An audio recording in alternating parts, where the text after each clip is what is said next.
She was considered invisible until one emergency call made everyone listen. The fluorescent lights hummed their tired song above Cheryl Blake's head as she wiped grease from her fingers with a rag that had seen better decades. The private hangar at Austin Executive Airport reeked of jet fuel and old coffee, a cocktail that had become as familiar as her own heartbeat.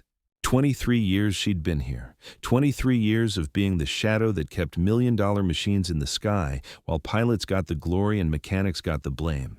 Her dark skin glistened with honest sweat as she bent over the Cessna Citation's engine compartment, her trained eyes catching what others missed. The fuel injection system showed signs of stress fractures, hairline cracks that whispered of disaster to those who knew how to listen. She'd learned to listen in community college night classes, in YouTube videos watched at 2 a.m., in manuals borrowed from libraries that smelled of dust and broken dreams. "Blake!"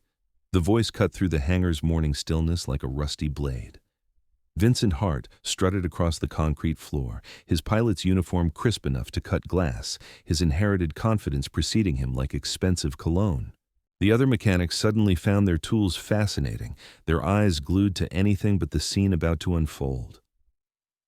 Vince stopped in front of Cheryl's workstation, his pale eyes scanning her oil-stained coveralls with undisguised contempt. Behind him, 3 other pilots formed a semicircle, phones already out, recording what they sensed would be entertainment. "You been putting motor oil in your coffee again, sweetheart?" Vince's laughter echoed off the metal walls, sharp and cruel. "Because I'm seeing some fantasy fuel system problem that don't exist." The printout in Cheryl's hands trembled slightly. Diagnostic reports showing stress indicators, pressure variations, temperature spikes that painted a clear picture of impending failure point. She'd run the test twice, then a third time, because she knew this moment would come. It always did. "Sir, the fuel injection manifold shows..." "Shows what? That you've been watching too many airplane movies?" Vince snatched the papers from her hands, crumpled them without looking, and tossed them toward a trash can. They missed, falling to the concrete like wounded birds. "I've been flying since before you learned to tie your shoes, garage girl. This baby purrs like a kitten." The phones kept recording. Someone snickered. Cheryl felt the familiar burn in her chest, the same fire that had sustained her through night school, through condescending professors who questioned her presence, through supervisors who credited her discoveries to male colleagues. The temperature readings indicate you need to stick to what you know."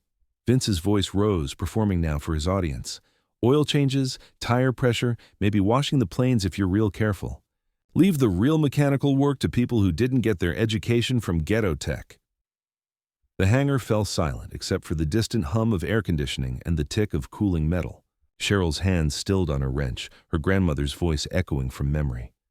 "Baby girl, you show them with your work, not your words." "I have 15 years of experience on turbine engines," she said quietly, not looking up from the manifold. "The stress patterns suggest metal fatigue in the primary fuel line." 15 years of affirmative action, maybe. Vince leaned closer, his breath hot with coffee and arrogance. "But real aviation? The kind that keeps millionaires breathing? That takes breeding, sweetheart. Something you can't fake with a diploma from Diversity University."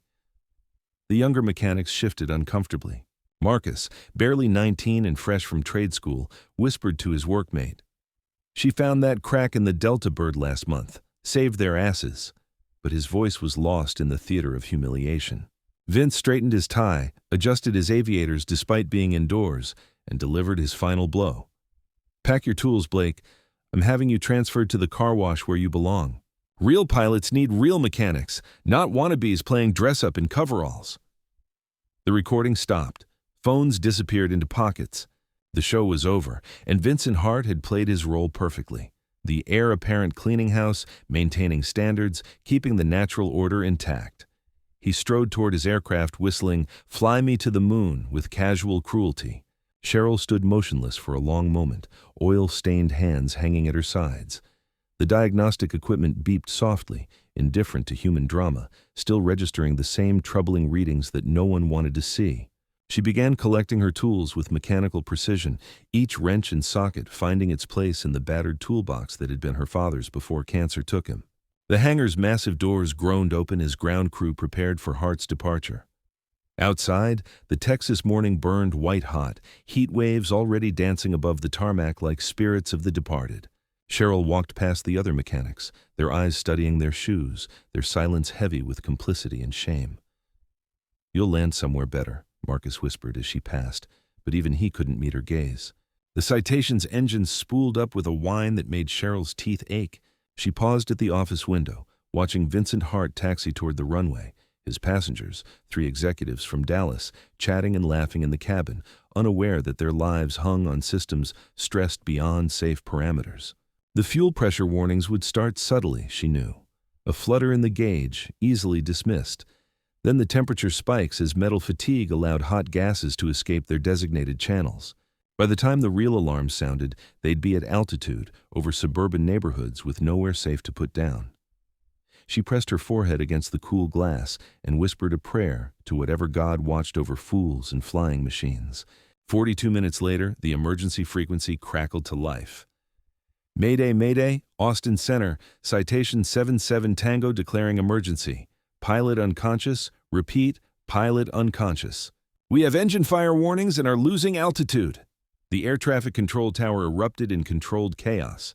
Controllers hunched over screens, voices sharp with adrenaline as they cleared airspace and scrambled emergency crews. On the frequency, a panicked passenger's voice broke through static. "Nobody else knows how to fly this thing. The pilot just collapsed." Cheryl sat in the break room, her pink slip already signed, her clearance badge deactivated. But habits died hard. She'd spent 2 decades listening to aviation frequencies the way others watched television. The coffee in her hands had gone cold hours ago, but she gripped the mug anyway, needing something solid to hold on to. Through the break room's grimy window, she could see the Citation as a distant speck against the afternoon sky, trailing a thin line of dark smoke. Her phone buzzed with news alerts. Small aircraft in distress over Austin suburbs. The same social media that had shared her humiliation now fed on potential disaster. Air Traffic Control's senior controller, Sandra Martinez, had worked this tower for 18 years. She'd talked nervous students through first solos and guided combat veterans home through mechanical failures. But an unconscious pilot and untrained passengers presented a scenario beyond her experience. Citation 77 Tango, can any passengers read instruments? There's a guy here who plays flight simulator games. The voice was young, female, terrified. But these controls don't look anything like his computer. Sandra's hands moved across her console, coordinating emergency response, but her mind raced through options that all ended badly. A controlled crash into Lake Travis would minimize ground casualties, but guaranteed death for everyone aboard. Attempting a landing with an unconscious pilot would likely end in disaster. Then she remembered the mechanic who'd been escorted out that morning, the one who'd argued with Hart about engine problems. Blake, that was her name. Sandra had noticed her before, the quiet woman who knew every aircraft that passed through their airspace, who could diagnose problems by the sound of an engine. "Break room to tower," Sandra's voice cut through the break room's PA system. "Cheryl Blake, please report to the tower immediately." Cheryl looked up from her cold coffee, confused. Her badge was dead, her access revoked. But Marcus appeared in the doorway, his young face pale with urgency. "They need you upstairs," he said. "Something about Hart's plane." The tower's elevated position offered a panoramic view of central Texas, but Cheryl's eyes locked onto the smoke trail, etching a dark line across the blue sky. The Citation had maybe 20 minutes of fuel remaining, less if the leak worsened. Sandra Martinez thrust a headset into Cheryl's hands. "That's the aircraft you worked on this morning, the one you said had problems." "Fuel manifold stress fractures," Cheryl said automatically, her mind already running calculations. "Primary injection system failing, probably causing engine overheat and fire warnings. The pilot would have gotten pressure drops first, then temperature spikes. Can you talk them down?" Cheryl stared at the radio equipment, at the screens showing the aircraft's erratic flight path. 23 years of being invisible, of having her expertise dismissed, of watching others take credit for her discoveries. And now, when it mattered most, they were asking her to speak. "Give me the microphone," she said. Her voice, when it came, was steady as bedrock. "Citation 77 Tango, this is Austin Ground Control. I'm going to help you bring that aircraft home." The passenger's response was immediate, desperate. "Thank God. What do we do?" First, tell me what you can see on the instrument panel. Don't touch anything yet. Just describe what you're looking at. For the next 18 minutes, Cheryl Blake became the invisible bridge between earth and sky. Her voice guided untrained hands through procedures she could perform blindfolded. She talked them through shutting down the damaged engine, managing fuel flow, and maintaining altitude while gliding toward Austin Executive. "The runway's straight ahead," she radioed as the Citation lined up for approach. "You're doing great. Just keep the nose slightly down. Airspeed steady." The landing was far from perfect. The aircraft touched down hard, bounced once, and veered toward the grass before grinding to a stop.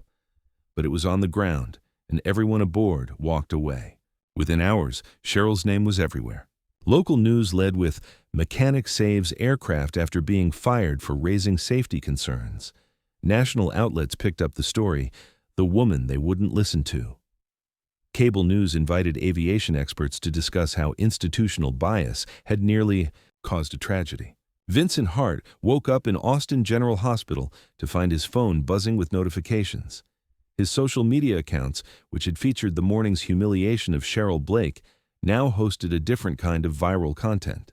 Comments flooded in from aviation professionals who recognized the symptoms Cheryl had identified, from pilots who'd experienced similar failures, from mechanics who'd faced their own versions of Hart's dismissive arrogance. The company's board of directors convened an emergency session. Hart Industries had built its reputation on safety and professionalism, and Vincent's actions, captured on video and broadcast worldwide, threatened both. The decision was unanimous: immediate termination for reckless endangerment of passengers and crew. 2 weeks later, Cheryl Blake returned to Austin Executive Airport as its new director of maintenance operations. Her first act was establishing a safety culture where every concern would be heard, every warning investigated, regardless of who raised it. The maintenance hangar looked different now, not physically, but in the way conversations flowed, the way expertise was recognized, the way respect moved in all directions. Young mechanics sought Cheryl's guidance without fear of ridicule. Veteran pilots asked her opinion before dismissing instrument readings. The invisible had become indispensable. On a humid Thursday evening, 3 months after the emergency, Cheryl stood before a packed auditorium at the University of Texas Aviation Program. Students, faculty, and industry professionals filled every seat to hear her speak about safety culture and institutional change. "When they were mocking me that morning," she said, her voice carrying clearly through the hall, "I was working. When they were recording videos for social media, I was reading diagnostic reports. And when their laughter filled that hangar, I was still trying to save lives, including the life of the man who wanted me gone." The audience was silent, riveted by her quiet intensity. "Today I stand here not seeking revenge, but transformation. We cannot afford to let prejudice override expertise, to let personality trump professionalism. The sky doesn't care about the color of your skin, your gender, or where you learned your skills. Physics is colorblind. Gravity treats everyone equally, and metal fatigue will kill you regardless of your pedigree." The applause started slowly, then built to a thunderous crescendo. Students rose to their feet, many wiping away tears. Faculty members who'd seen decades of change nodded in recognition of a watershed moment. In the back of the auditorium, Vincent Hart sat hunched in the last row, his airline pilot's uniform replaced by a rumpled suit and the hollow eyes of the professionally destroyed.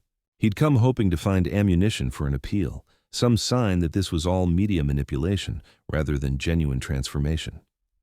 Instead, he heard the steady voice of competence speaking truth to power. Austin Executive Airport unveiled its new Cheryl Blake Center for Aviation Safety 6 months later. The ceremony drew hundreds of aviation professionals, including mechanics from across the country who'd faced their own battles against institutional blindness. The building's entrance featured a glass display case containing Cheryl's original diagnostic printout. The crumpled papers Hart had thrown on the floor, now carefully preserved under museum lighting. A brass plaque beside the display read, "We don't ask you to believe, we just fly, safely." Late that evening, after the crowds had dispersed and the media trucks had departed, Cheryl stood alone in her new office. Through floor-to-ceiling windows, she could see aircraft moving slowly across the tarmac, their navigation lights blinking like earthbound stars. The old toolbox, her father's legacy, sat on her desk beside modern computers and aviation manuals. She opened the toolbox's top drawer and withdrew a faded photograph. Her father, in his Navy mechanic's uniform, standing beside a fighter jet on the deck of an aircraft carrier. His smile was proud but tempered by the knowledge that his expertise would always be questioned, his contributions minimized by those who couldn't see past the color of his skin. "We made it, Daddy," she whispered to the empty office. "Your little girl made it."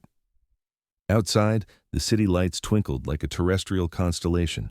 Somewhere in those lights were other invisible experts, mechanics and engineers and technicians whose warnings went unheeded, whose expertise was dismissed, whose potential remained locked behind walls of prejudice and assumption. Cheryl touched the glass of her window and made a quiet promise. "We'll find you. We'll listen. We'll make sure your voices are heard before it's too late." The maintenance hangar never slept, and neither did the commitment to seeing the unseen, hearing the unheard, and transforming invisible expertise into the wings that keep us all aloft. Remember this: talent recognizes no uniform, no accent, no ancestry. The next time you're tempted to dismiss someone based on how they look or where they're from, remember that the person you overlook might be the one whose knowledge could save your life.